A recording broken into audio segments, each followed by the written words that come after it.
Cultivar plantas automáticas en interior puede ser muy diferente a hacerlo en exterior. Al haber más horas de luz, las plantas nos demandarán más alimentación y podemos tener problemas regulando la fertilización. Por supuesto, también es una oportunidad para sacarle más provecho a este tipo de plantas, ya que mientras más luz tengan, más van a crecer. En el video de hoy te quiero mostrar el seguimiento del cultivo de esta Sweet Mimosa XL Auto de un banco reconocidísimo por sus genéticas de rápida floración como lo es Sweet Seeds. Te contaré cómo pude cultivar con éxito esta variedad, aunque no exento de dificultades, así que verás cómo respondí sin desesperación a problemáticas que cualquiera puede enfrentar. Espero que esta nueva experiencia de cultivo te sirva de una u otra manera, así que quédate hasta el final y no te pierdas nada de este videazo. Y como siempre te invito a que apoyes este contenido con un like, que te suscribas si aún no lo has hecho, y si quieres profundizar y aprender de forma seria sobre cultivo, inscríbete en mi curso de cultivo, el link está en la descripción.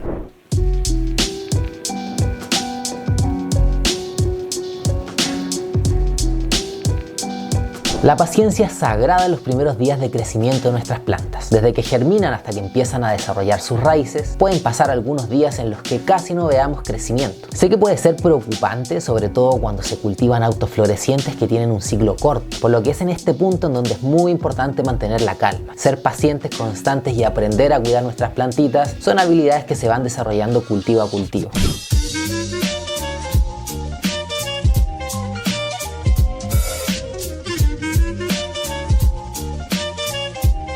Por supuesto, es muy importante asegurarnos de mantener las condiciones óptimas de temperatura y humedad. Y durante los primeros días esto es especialmente importante, ya que si mantenemos una humedad un poco más alta de lo normal, será de mucha utilidad, ya que al igual que ocurre con los esquejes, cuando la plántula aún no ha desarrollado sus raíces, no puede absorber agua del sustrato. Por lo mismo, tener una humedad de alrededor del 80% sería ideal para tener un crecimiento más rápido en los primeros días. Y para aumentar la humedad podemos hacer riegos foliares, utilizar un humidificador o ponerles un techo de un propagador o alguna estructura similar que nos permita generar un domo que aumente la humedad. Cuando las plantas empiezan a desarrollar su raíz principal, que crece de forma vertical, junto con las raíces fibrosas de crecimiento más horizontal, notaremos la aceleración del crecimiento. Esto ocurre básicamente porque las raíces van a poder acceder al agua y a los nutrientes del suelo. Es ahí donde deberíamos bajar la humedad ambiental a un rango de entre 40 a 60% para el ciclo de vegetación.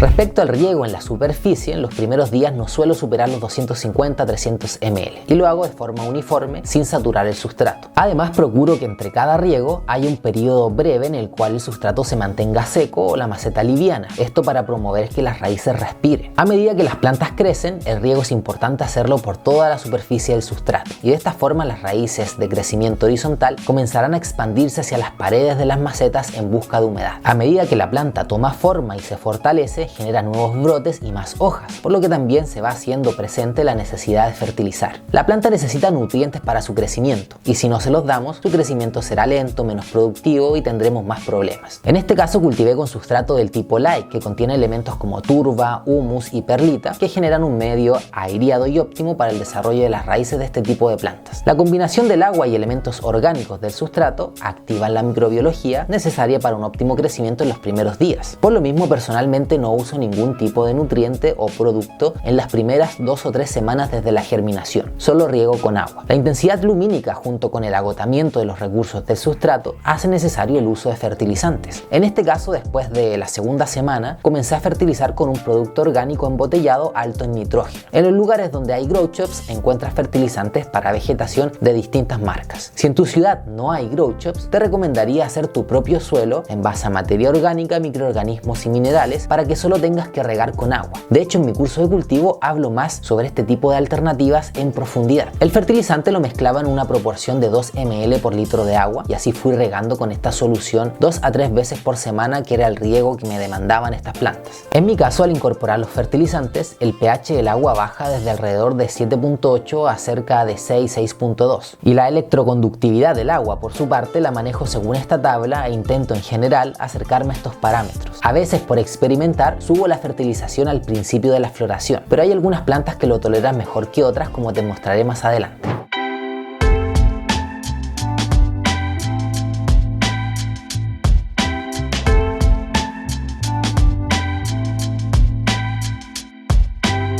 Como puedes ver, rápidamente las plantas comenzaron a desarrollar hojas grandes, a hacerse más frondosas y a crecer con una estructura muy interesante. Fue como si les hubiese hecho una poda FIM, ya que cada planta desarrolló 5 a 6 flores principales relativamente parejas y a la misma altura. Las ramas bajas se estiraron rápidamente a la altura del central para darle esta forma a las plantas. Normalmente estas ramas en una planta común suelen ser las más débiles, a menos que ocupemos técnicas como LCT que posibilitan el crecimiento de ramas bajas. La estructura común de estas plantas es similar a la de un árbol de Navidad, con una forma cónica y una flor central dominante junto con ramas laterales más bajas. En este caso es probable que la genética haya sido trabajada para optimizar la producción, ya que ambos fenotipos mostraron un desarrollo importante de las ramas laterales, las que normalmente suelen ser más bajas. Al paso de las semanas, las plantas se hacían más anchas, ganaban altura y alcanzaban unos 80-90 centímetros aproximadamente. Por supuesto, nada comparado a la fortaleza que tomaron al iniciar la floración. Uno de los fenotipos mostró un ligero estiramiento de su rama principal,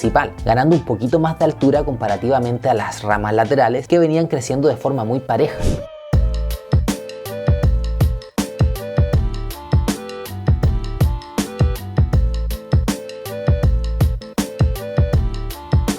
En la floración, las plantas comienzan a requerir más nutrientes para la producción de flores, y así lo empezaron a mostrar esta Sweet Mimosa con una tonalidad cada vez más clara en sus hojas. Esto me indicaba que debía aumentar la fertilización, así que aumenté desde 4 a 6 ml por litro. Este fertilizante contiene principalmente fósforo y potasio, y se encuentra de múltiples marcas en cualquier grow shop. Por su parte, el fertilizante de nitrógeno lo mantuve en 4 ml y posteriormente lo reduje a 2 ml por litro para acabar regando solo con agua.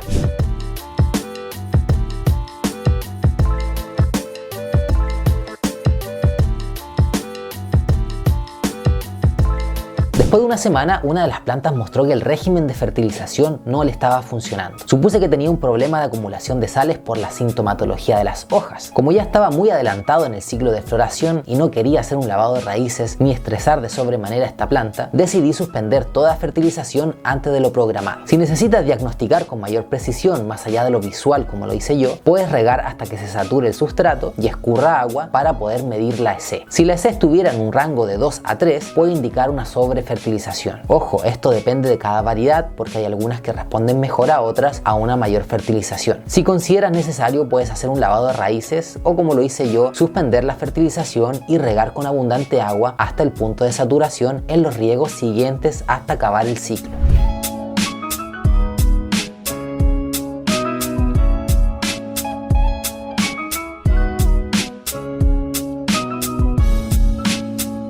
Suponía que en las últimas semanas la planta absorbería los nutrientes del sustrato y mejoraría su estado. Y así fue. Después de 2 o 3 riegos de solo agua, la planta se veía muchísimo mejor y sus flores seguían engordando, que era lo que me preocupaba. Todos sabemos que un estrés puede implicar un estancamiento en el desarrollo de las plantas y nadie quiere que nos pase eso en esta parte del cultivo.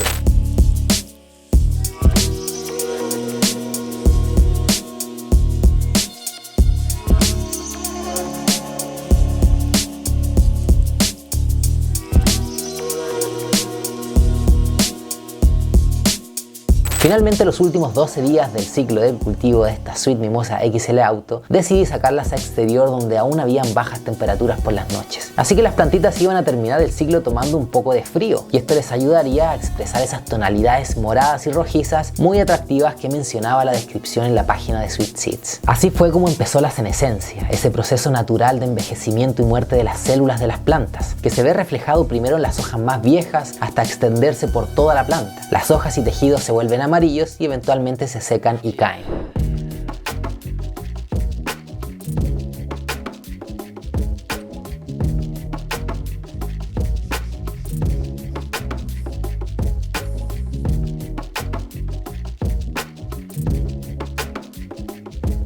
Como vivo en una ciudad costera, preferí quitar todas las hojas antes de cosechar y así evitar problemas con la humedad. Luego corté las plantas por la base para ponerlas a colgar por poco más de 2 semanas. No puedo estar más que conforme con la producción de resina, aroma y tamaño de las plantas. Pude producir flores ricas y bonitas en un periodo de alrededor de 10 semanas. Y en cuanto a la experiencia propiamente tal del consumo, uno de los fenotipos tuvo un aroma muy marcado a cítrico y el otro también a cítrico, pero un tanto menor en cuanto a intensidad y también un poco más terroso. Así que mi fenotipo favorito en cuanto a efecto y aroma fue este. Después del secado y curado te puedo contar que ambas hierbas fueron muy suaves al fumar, con una ceniza consistente de color gris blanquecino y aromas y sabores bien marcados en el espectro de los cítricos y un efecto activo que me indujo a viajes placenteros sin perder concentración. De mis experiencias con plantas autoflorecientes, debo decir que cultivar estas Sweet Mimosa XL Auto ha sido uno de los mejores en cuanto a crecimiento y fortaleza. Uno de los fenos soportó bien el estrés que le causé sin afectar mayormente el resultado. Así que espero que este nuevo seguimiento te haya gustado y ojalá aportado con alguno que otro datito que tú también puedas aplicar, que te sea de utilidad. Y si fue así, deja un tremendo like, coméntame tus impresiones, coméntame tus experiencias con este tipo de plantas, suscríbete al canal si aún no lo has hecho, apoya este contenido, cuídate mucho y ya nos vemos en un próximo video.